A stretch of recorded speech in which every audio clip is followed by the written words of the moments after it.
morning, Nigeria. Good morning, Ifako Ajayi. Welcome to the news review on Ifako Radio. I remain Nado Esther, and with me here is. I am Olanireti, Olusegun. Good morning, Ifako. Good morning, Lagos, and good morning, Nigeria. Okay, so today we'll be doing the newspaper review on major headlines. For Daily Trust, I have here flood, rainstorm destroy 500 houses in Kogi, KB communities.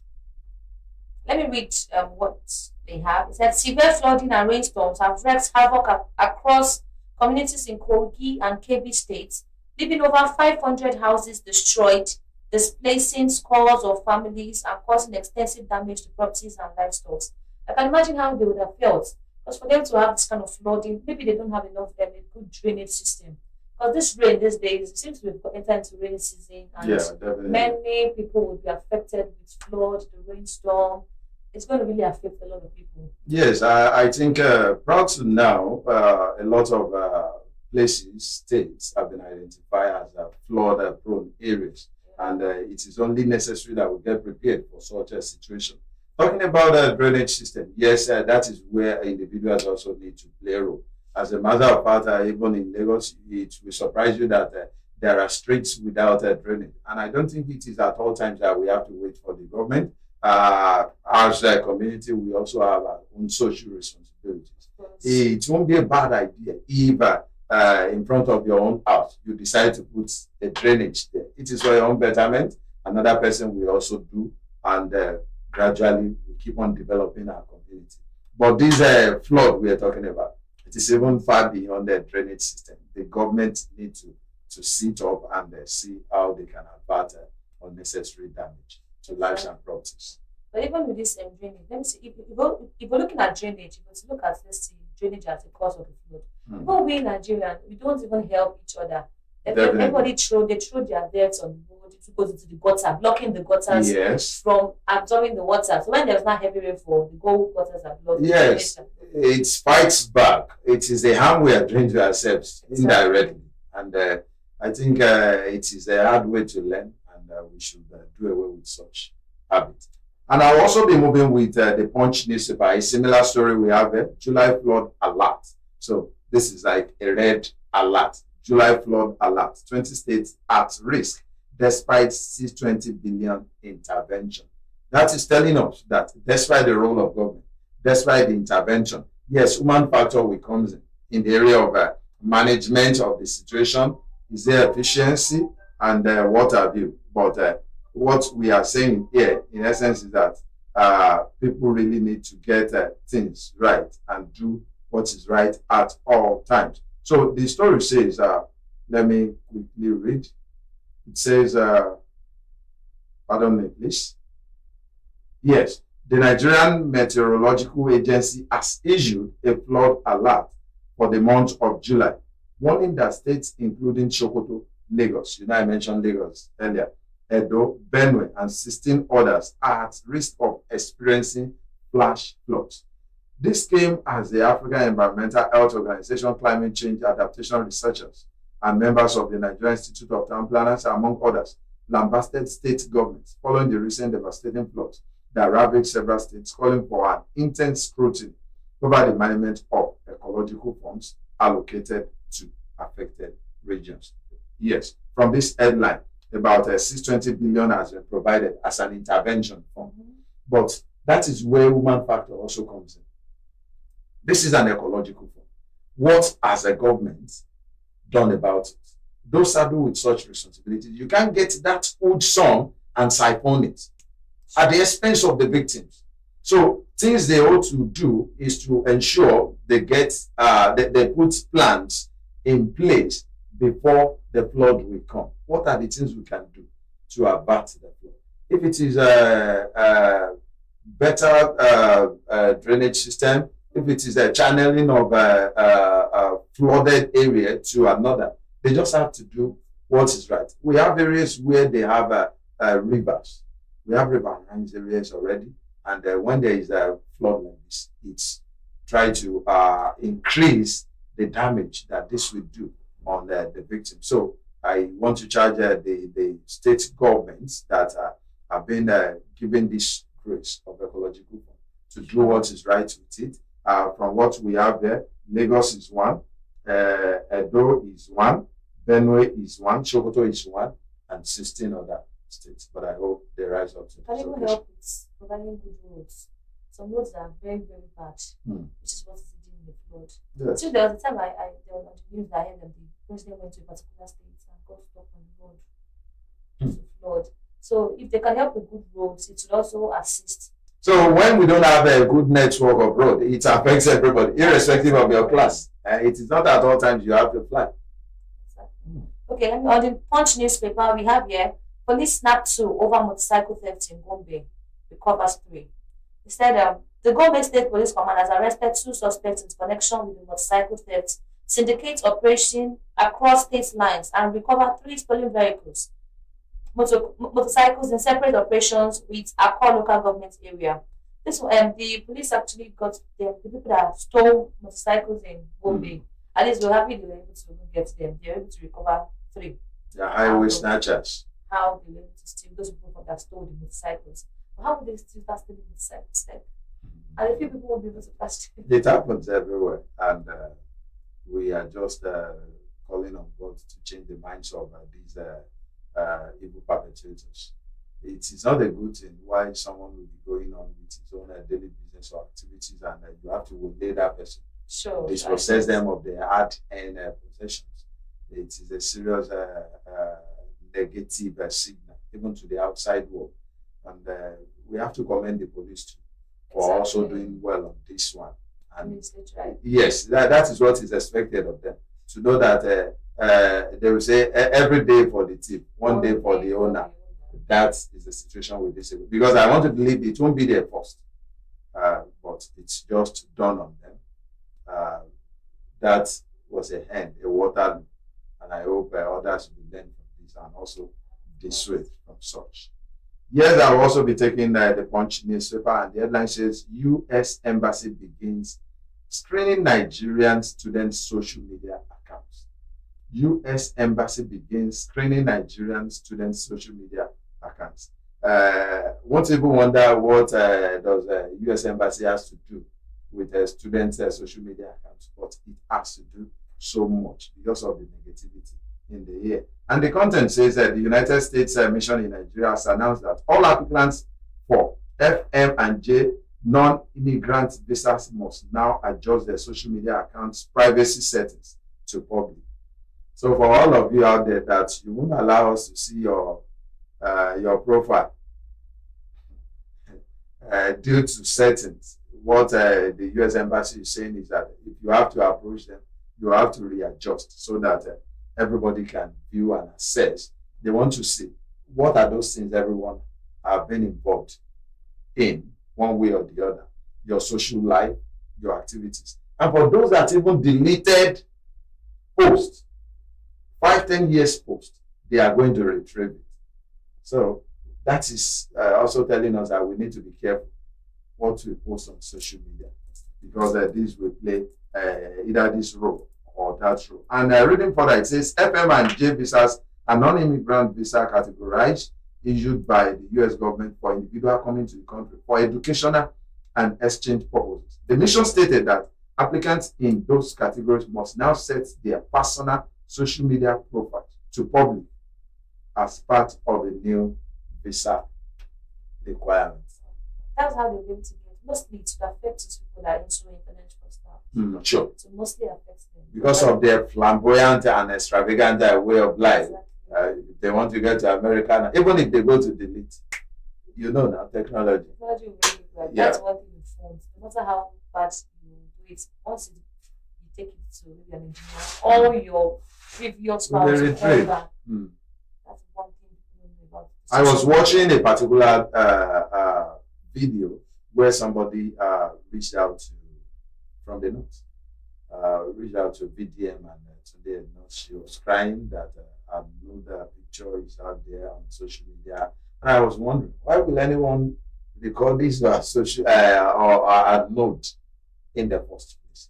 So even if you try to keep it secret, once you have done it, it is no longer secret. And we need to be careful with what we do with social media. Okay, on Daily Post, we have here Lagos government announces commencement date for seven new laws.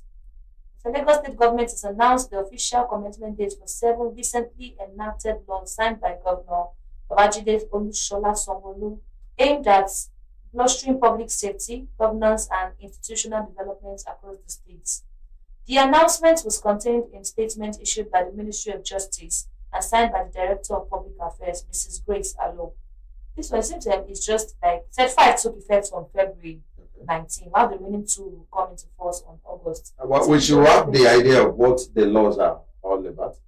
Are they written there? It said the government explained that the stepping implementation is designed to allow sufficient time for public sensitization, institutional readiness, and deployment of necessary infrastructure to support enforcement of new legal frameworks. Some of the laws are Lagos State Fire and Resource Service or Rescue Service, Okay. Lagos State Law Enforcement Training, Okay. Human Organ Harvest and Tissue Wow. Transplanting Law, Hmm. that is how to the donation and the rest. Then Consumer Protection Against Law, Hmm. Victim Assistance and Witness Protection Law. So those local government administrations law, Latif Jakonde Leadership Academic Law. So I believe because the government is trying to bring up laws to help foster other activities in the state. Yes, even areas you have mentioned are good areas, and Exactly. when there is rule, there will be regulation, and it is good they are also making it public. At least there is no ignorance in law, but when you are informed, it is either you key to it or you remain deformed. So it is now left to everybody. The areas mentioned are critical areas. These are organ planting. There's actually this organ transplanting. It is. And most people are into illegal things with organ planting and transplanting. They just harvest some people's organs And that is sell it. crazy. And that is crazy. That is inhuman. And I don't know why people will be dealing in such a business. And what will you do with such proceeds? Believing that you succeed with it? I'm afraid no. So it's a good one from Lagos State and the Ministry of Justice. Still on punch. Yes, Senate braces for showdown as Natasha plans return today. Senate braces for showdown as Natasha plans return today. I hope there will be showdown because if you ask me, I see no reason why there should be showdown in the first place. We reflected on a similar headline yesterday. Yes, Natasha was suspended based on misconduct, quote unquote, according to the upper chamber of the National Assembly. But nevertheless, she approached the court. The court upheld the fact that yes, she can be suspended for misconduct, but 6 months was outrageous. She's a mouthpiece of some people. I think Kogi Central. Then they should not lose so much. And whether we like it or not, Natasha has been away for more than 3 months. And the court said she can now go back. So why should there be any showdown in the first place? If there are no ulterior motive from all quarters, lawmakers are also expected to respect the law of the land. When there's a particular judgment, a pronouncement from the judiciary, then they should not be lawbreakers. But if you permit me, I will quickly read a few texts. Okay. There's palpable fear that the Senate leadership may clash with the suspended lawmaker representing Kogi Central Senatorial District, Natasha Akpoti-Uduaghan, following her threat to attend the plenary today. The upper chamber is, however, bracing up for a showdown and insisted that it will not take any official action on the matter until the review of the certified true copy of the court's pronouncement. Akpoti-Uduaghan had told her jubilant supporters in a video trending on social media that she would resume her legislative activities in the Red Chamber on Tuesday. Yes, I think what they are saying here is that they want to have a copy of the judgment. And I can say categorically that the judgment did not just go without the upper chamber having a representative. A lawyer must have been there to defend them. So to an extent, yes, they must have had the position of the judicial, the court. But the fact that you've not gotten a copy should not resist Uduaghan from on Natasha, yes, from being part of the system. So that is just my take. Okay, on Daily Times, I have here 110 proposition. Obi says zoning stabilizes polity. And let me read the breakdown. It said, former governor of Anambra State and a staunch gladiator in the coalition of opposition of political movements, Peter Obi, has said that his decision to run for one term of 4 years in 2027 is born out of his respect, the sanctifying of zoning arrangement for political offices. According to the statement in Abuja, he said, positioning that 4 years is enough for any serious and sincere leader to make an impact. Obi said one term is enough to establish that good governance is possible. And if they can impact negatively on us for just 2 years, why won't someone achieve a lot in 4 years? I believe Obi was trying to pinpoint our current president that if by 2 years they can impact negatively, that means 4 years should be enough for them to create a positive change. One term is enough for a sincere leader to actually make an impact in the lives of his people. So that's what we're trying to do. You see, I've got to realize something about leadership and position. Not until you assume that office that you really know what is obtainable. Yes, Peter Obi is entitled to his own view. Yeah. But if you ask me, I would say it is just a political statement. And politicians, you cannot be, yes, they can be trusted, but just be careful. Get the results first from them before you take a stand or maintain a position. When he was governor for the first time, was he able to make the expected impacts during his first term? Did he seek second term? Which is a yes. Why? You see, when someone is saying something, we'll look at the antecedents of that person. Yeah. We need to be realistic, irrespective of everybody's political affiliation. Because posterity will judge us all. And he's saying this because, my feel, because of this coalition, that, okay, allow me to go. I'll just go for a single term, believing that that will convince the other, even those that are interested. You see, this coalition of ADC that they are doing. We have so many political gladiators coming on board with different motives. And politics is all about interest. You have your interest, I have my interest, Labadia have his or her own interest. And these people we are looking at, I am afraid, if there won't be clash of interest. Will Atiku step down for Obi? Is Obi willing to step down for Atiku? Who will El-Rufai support? Where will Aregbesola go? What is the position of Wike? Who is David Mark going with? You see, all this. They are all going on that. Yes. That is the problem. So, for Peter Obi to say, okay, just give me my own single term and let me go. Okay, even if they agree, will that be sustainable? Somebody that will prevent job, come after him. Will that person key into that arrangement? That is why I said, yes, politicians, you can trust them, but just be careful. You trust at your own peril. So, it is politics. He made some promises. It was like, if elected, he will declare war on insecurity rather than merely a state of emergency, asserting that non-state actors must not be allowed to challenge the authority of the state. He said he also promised to empower states, local governments, and communities to establish police system alongside the federal police. He's trying to make promises if he's being elected into office by 2027 from his party. You see, I wish him all the best, but we've had a lot of promises from different leaders in Nigeria, but we are only praying and hopeful. While we play our part, that God Himself will choose the right leader for Nigerians. Yes, we are not just praying without, if you have, the scripture says, walk and pray. So if we are walking and not praying, that means we believe we can handle it all by ourselves. Yes, we have a lot of people are not even spiritual. Yeah, and we cannot blame them. It is their choice. But for me, which is a personal position, yes, I will pray and also walk. As a matter of fact, okay, you pray, you walk, and you pray. And it must be a running thing. But how I wish, irrespective of our political affiliation, we have the best hand. All we are praying for is to have a better nation. That is just it. Aside those who have ulterior motives, we want a better nation. So still on the ADC story, from the Nation here, the headline says ADC members ask court to void Mark Aregbesola takeover.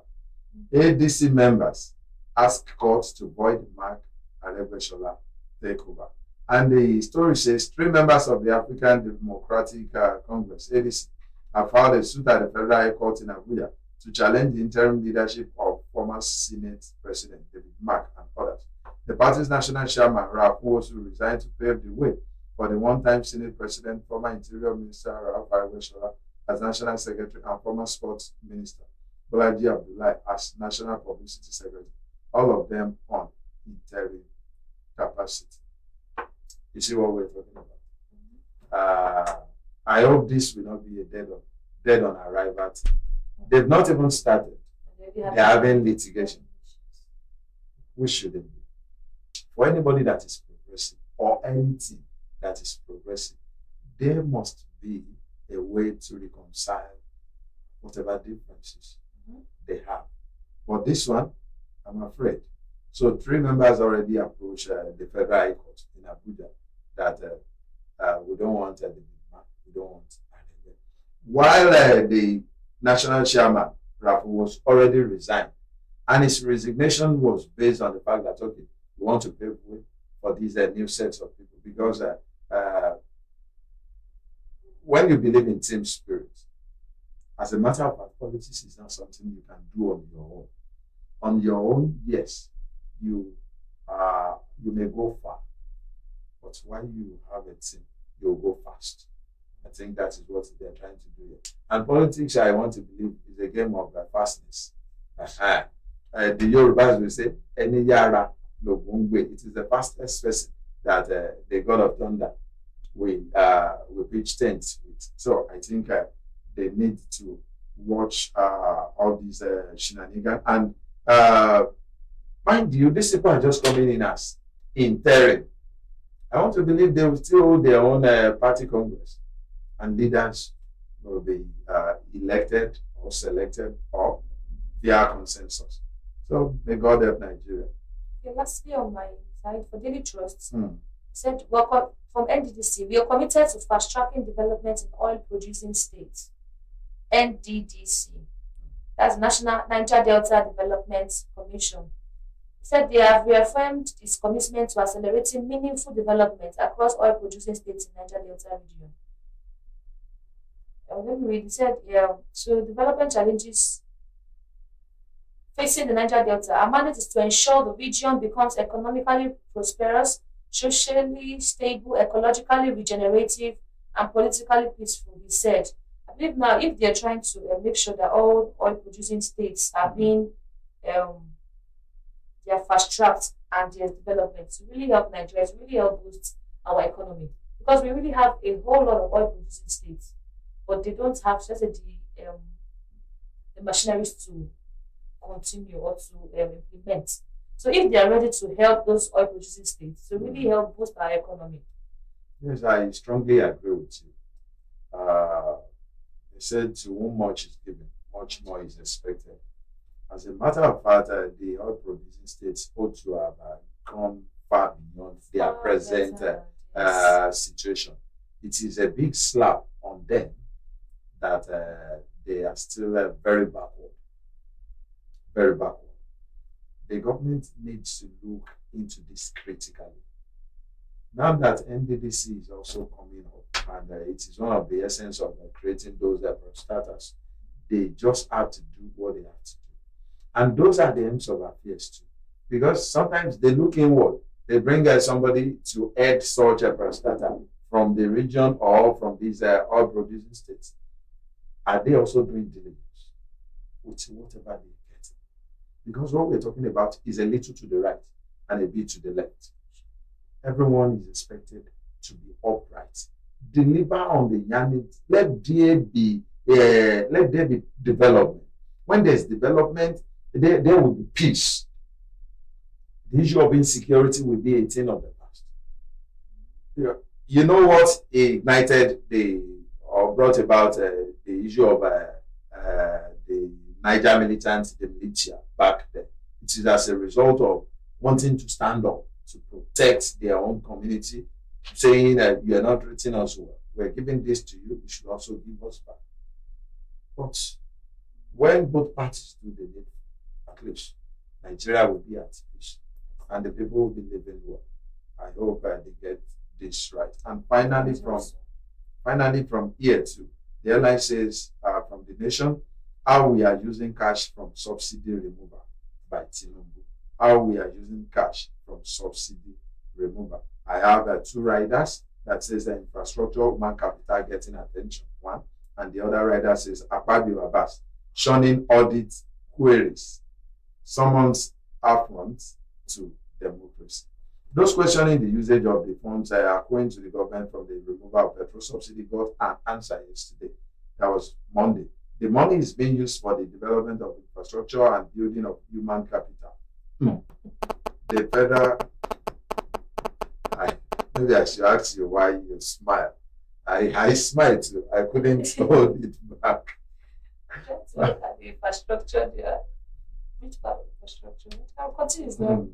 And the building of human capital, the federal government said yesterday, the accruals into the federation account have more than doubled since 2023 after President Bola Ahmed announced that fuel subsidy is gone during his inauguration speech. The funds are shared among federal, state, and local government. The amount shared monthly, which hovered around 9 billion during the Buhari government, is now an average of 1.6 trillion in the past 2 years. You see, I will say very less about this, but we are trusting the federal government. As a matter of fact, we've entrusted them with a 10 already. Yeah. And it is not left to those at the ends of our affair to justify that mandate that has been given to them. Yes, there was this pronouncement of subsidy removal May 29, 2023, when the president assumed office. But people want to see things materialized, not just words. We need action. Yes, I won't dispute the fact that infrastructure in some places good, but it can get better. Has it gone around? That is where PO is trying to puncture some things that in 2 years you ought to have done this, you ought to have done that. Nevertheless, the president still has his first term. I know the sun out there can still dry the clothes on the line. So the